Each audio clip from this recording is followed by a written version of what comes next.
Hello મિત્રો, welcome to my channel JE academy. આજનો આપણો ટોપિક છે પીએલસી અને સ્કાડા. મોસ્ટ ઇમ્પોર્ટન્ટ એમસીક્યુઝ આપણે આજે જોવા જઈ રહ્યા છે સ્કાડા ટોપિક પર અને પીએલસી ટોપિક પર. આ ટોપિક એ જેટકોની એક્ઝામમાં મહત્વનો ટોપિક છે. આમાંથી તમારી એક્ઝામમાં ક્વેશ્ચન આવશે. તો ચાલો આપણે આની તૈયારી શરૂ કરીએ. તમે હજુ સુધી જો મારી ચેનલ સબસ્ક્રાઇબ ના કરી હોય તો પ્લીઝ સબસ્ક્રાઇબ કરી દો, જેથી મને મોટિવેશન મળે સારા વિડીયો બનાવવા માટે. ઓકે, સો આપણો ફર્સ્ટ ક્વેશ્ચન છે SCADA system use to.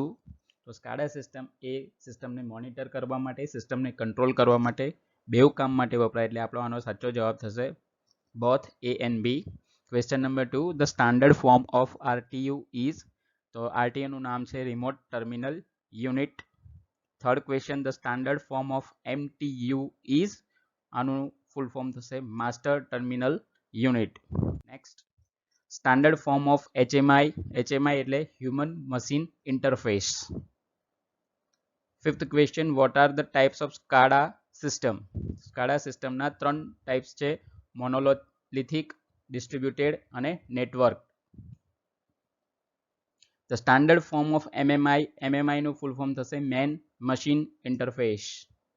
Next question, wear SCADA can be used. SCADA ક્યાં વાપરી શકીએ આપણે? તો મેન્યુફેક્ચરિંગ કંપનીઝમાં, માસ ટ્રાન્ઝિટ સિસ્ટમમાં, ટ્રાફિક સિગ્નલમાં, બધી જ જગ્યા પર આપણે સ્કાડા સિસ્ટમ વાપરી શકીએ છીએ. સો આનો આન્સર થશે all of the above. How many levels does complex SCADA system have. SCADA સિસ્ટમમાં કેટલા લેવલ્સ આવે છે? તો ટોટલ 4 લેવલ્સ આવે છે. SCADA system performs data presentation, data acquisition, network data communication. તો સ્કાડા સિસ્ટમ આ 3 ફંક્શન કરે છે, એટલે 9મા ક્વેશ્ચનનો આન્સર થશે all of the above. 10, the function of the SCADA system performed by using. તો સ્કાડા સિસ્ટમ પોતાનું ફંક્શન પરફોર્મ કરવા માટે sensors, communication network, SCADA master units, remote telemetry units, આ બધાનો ઉપયોગ કરે, એટલે આન્સર થશે ઓલ ઓફ ધી અબોવ.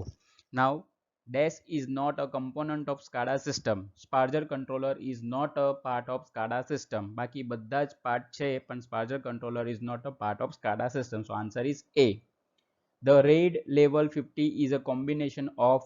તો RAID નું પૂરું ફૂલ ફોર્મ થશે redundant array independent disk. તો 50 છે એટલે 5 and 0. So RAID 50 નો આપણો આન્સર થશે B. What is the standard form of RAID? RAID નું ફૂલ ફોર્મ મેં હમણાં જ કીધું, redundant array of independent disk. Redundant array of independent disk is used for improvement in performance and reliability. So answer આપણો થશે option C. The redundancy in RAID can be achieved by mirroring or shadowing, B parity scheme, કે C both. તો આનો જવાબ થશે both. 16, the improvement of performance in RAID is achieved by using parallelism. Option C is the answer for question number 16. 17 નું થશે what is the standard form of CRC. CRC નું full form થાય cyclic redundancy check. Cyclic redundancy check. Who developed DNP3 protocol? તો option આનો જવાબ થશે D.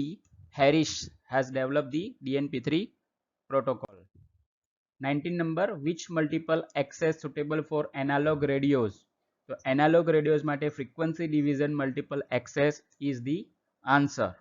Digital radios માટે question number 20 જોવો, ડિજિટલ રેડિયોઝ માટે પૂછ્યું છે, તો એનો જવાબ થશે core division end time division. So option A and B both are right.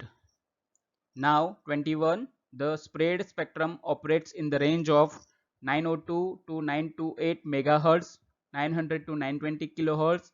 Option C 910 to 920 megahertz. Option D 900 to 940 megahertz. તો આનો આપણો સાચો જવાબ છે option A 902 to 928 megahertz.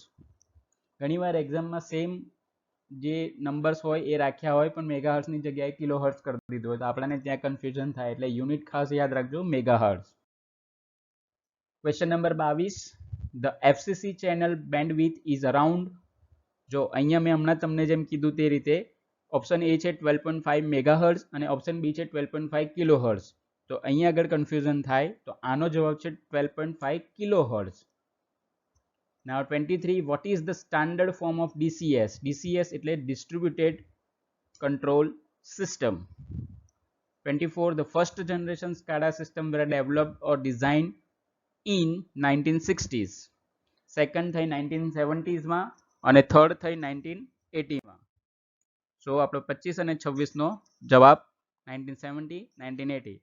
Now 27, how many types of control system are there for SCADA system? SCADA system માં કેટલા controller છે? તો total 2 types of controller, centralized control system and distributed control system. Right? તો આ તમે યાદ રાખજો.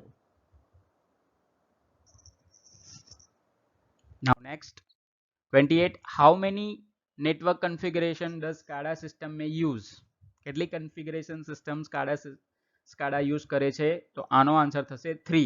કઈ આપણે જોઈએ, એક પબ્લિક, બીજી પ્રાઇવેટ અને third one is hybrid. 3 configuration હોય, પબ્લિક configuration, private configuration અને hybrid configuration. Question number 29, in how many ways does SCADA system can get access to the cloud? કેટલા પ્રકાર અથવા કેટલી રીતે SCADA ક્લાઉડને એક્સેસ કરી શકે છે? તો આનો આપણો જવાબ છે 2 રીતે. કઈ on-site control and remote control. What is the type of control in SCADA system? તો SCADA સિસ્ટમ એ કેવું કંટ્રોલ કહેવાય? સુપરવાઇઝરી કંટ્રોલ કહેવાય. સો આપણો option D is right answer. 31, supervisory control and data acquisition system શું કામ કરશે? તો સ્ટોર કરશે ડેટાને, મોનિટર કરશે અને કંટ્રોલ કરશે. સો આપણો આન્સર થશે ડી. મિત્રો, હજુ સુધી જો તમે ચેનલ સબસ્ક્રાઇબ ના કરી હોય તો પ્લીઝ સબસ્ક્રાઇબ કરી દેજો અને કમેન્ટમાં ખાસ લખજો કે તમારે નેક્સ્ટ કયા ટોપિક પર વિડીયો જોવે છે. બરાબર? તો એ ટોપિક પર હું વિડીયો બનાવીશ અને એ તમને આગળ એક્ઝામમાં યુઝફુલ થશે. ચલો આપણે જોઈએ next question 32. Vote are the component of traditional SCADA system? SCADA સિસ્ટમના ટ્રેડિશનલ કમ્પોનન્ટ કયા કયા છે? તો એક RTU છે, કમ્યુનિકેશન સિસ્ટમ છે અને સેન્ટ્રલ સ્ટેશન છે. તો બધા જ આવી ગયા. So option D is the right answer. 33 માં what are the components of modern SCADA system? Modern SCADA સિસ્ટમના B human machine interface, SCADA server જોઈએ અને SCADA ક્લાયન્ટ જોઈએ. તો ઓપ્શન ડી બધા જ એ આપણો આન્સર થશે. 34, how many level does SCADA complex system have? કેટલા લેવલ? 4 લેવલ. કયા? તો ફર્સ્ટ છે ફિલ્ડ ઇન્સ્ટ્રુમેન્ટેશન, બીજું છે PLC એન્ડ RTU. PLC નું પૂરું નામ છે પ્રોગ્રામેબલ લોજિક કંટ્રોલર્સ. RTU નું મેં તમને કીધું તે પ્રમાણે રિમોટ ટર્મિનલ યુનિટ અથવા રિમોટ ટેલિમેટ્રી યુનિટ પણ કહેવાય છે. બીજું પછી થર્ડ આપણું જોઈએ કમ્યુનિકેશન્સ અને ફોર્થ છે ધ SCADA હોસ્ટ પ્લેટફોર્મ. તો આ 4 લેવલ છે જેના પર કોમ્પ્લેક્સ SCADA સિસ્ટમ વર્ક કરે છે. ધ્યાનથી જોઈ લેજો, લખી લેજો અને યાદ રાખી લેજો. 35 question next. What are the elements of SCADA system? Tags are the elements of the SCADA system. Tags are the element of the SCADA system. 36, the heart of the SCADA system is input-output task is the heart of the SCADA system. The task of the alarm is dash client and server. તો આનો જવાબ થશે બેવ એ આપણા task કહેવાય, client and server both. In which mode DNP3 can be used? DNP3 can be used in both. એટલે આપણો જે જવાબ થશે એ થશે બી, pulled report by exception. એ આપણો આન્સર થશે. 39 માં distributed control system is process oriented, B object oriented, C data acquisition oriented and D none of above. તો distributed control system એ કેવી સિસ્ટમ કહેવાય? It is object oriented, no sorry, it is process oriented system કહેવાય. Distributed is process oriented. Right. Now 40 માં supervisory control and data acquisition system is, this SCADA is data acquisition oriented. What is the programming principle in clear SCADA system? Programming જે આપણે કરીએ એ object oriented programming હોય. તો આનો જવાબ થશે object oriented programming. The parallelism in a RAID is achieved by mainly using the dash method. તો કઈ મેથડથી? પેરાલેલિઝમથી આપણે અચીવ કરી શકીએ છીએ. 43, the data in the RAID is divided into, option A cells, B tables, C stripes and D columns. તો આનો જવાબ થાય stripes. 44, dash is an example of supervisory control and data acquisition system. Power Studio Deluxe is the example of SCADA. 45, dash is an example of DCS. Distributed control system. તો 3 ઇમર્સન, delta V, યોકોગાવા સેન્ટમ and Honeywell પ્લાન્ટસ્કેપ, આ 3 એ DCS ના examples. Okay, now 46. Which level of RAID used for centralized network database? તો આનો answer આપણો થશે RAID 5. How many disks does RAID 2 consist of? તો આનો જવાબ થશે 2. Dash 48 માં જુઓ, dash is known as striping. તો આનો જવાબ થાય RAID 0 is known as stripping. 49 RAID 4 consist of dash disk. તો આનો જવાબ થાય 5 disk. 50 માં જુઓ, dash is also known as mirroring. તો RAID 1 is known as mirroring. 51 what are the feature of supervisory control and data acquisition system? તો જે અહીંયા ABC 3 ઓપ્શનમાં આપ્યા છે એ બધા જ આના ફીચર્સ કહેવાય, એટલે all of the above is the answer. Now 52 dash is an example for supervisory control and data acquisition system. તો ક્યાં ક્યાં વપરાય? તો ઇલેક્ટ્રિક એનર્જીમાં, ઇન્ડસ્ટ્રીયલ પ્રોસેસીસમાં, ઓઇલ એન્ડ ગેસ ઇન્ડસ્ટ્રીઝમાં, ન્યુક્લિયર પ્રોસેસમાં, ટ્રાન્સપોર્ટેશનમાં, બધી જ જગ્યાએ વપરાય. વોટર એન્ડ સીવેજ ટ્રીટમેન્ટમાં પણ વપરાય. So option D is the answer. What are the benefit of SCADA system? SCADA સિસ્ટમના શું ફાયદા છે? તો ઓપ્શન એ જો saves money, time and energy, સાચું છે. B increases the profitability and productivity, સાચું છે. Option C expansion capability on and cost effectiveness, તો એ બેન સાચું છે. તો આપણો જવાબ થશે બધા જ, એટલે option D. The master terminal unit in SCADA system can be all of the above: web server, real-time decision maker, analysis data and data logging. Now 55 માં જોવો, dash is one type of human machine interface. આનો જવાબ થાય option C both A and B monochrome and colored. Option B માં છે screen with keypad or touch screen. આ બધા જ એ હ્યુમન મશીન ઇન્ટરફેસ કહેવાય.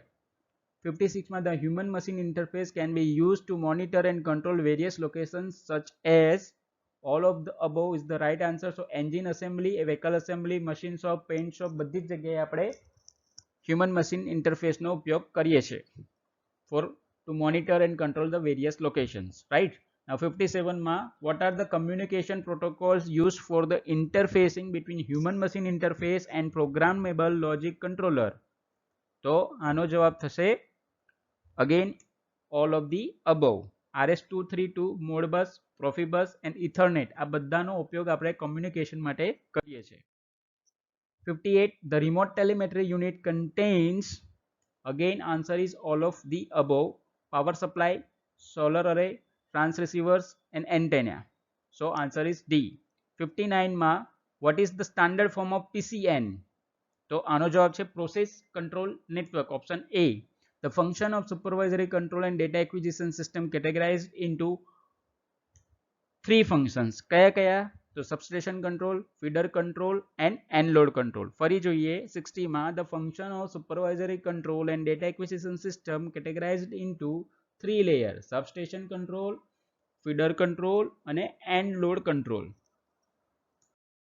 So આજે આપણે 60 ક્વેશ્ચન્સ જોયા મિત્રો. આ 60 ક્વેશ્ચન્સ બહુ જ મહત્વના છે, તો આ ફરી વારે ઘડીએ રિવાઇઝ કરજો. થોડા થોડા દિવસે એને રિવાઇઝ કરવાથી તમને યાદ રહી જશે અને એક્ઝામમાં તમે એના સાચા સચોટ આન્સર આપી શકશો. So at the end best of luck. જો હજુ સુધી તમે મારી ચેનલ સબસ્ક્રાઇબ ના કરી હોય તો પ્લીઝ પ્લીઝ પ્લીઝ સબસ્ક્રાઇબ કરી દેજો. Again thank you so much. Best of luck. All the best.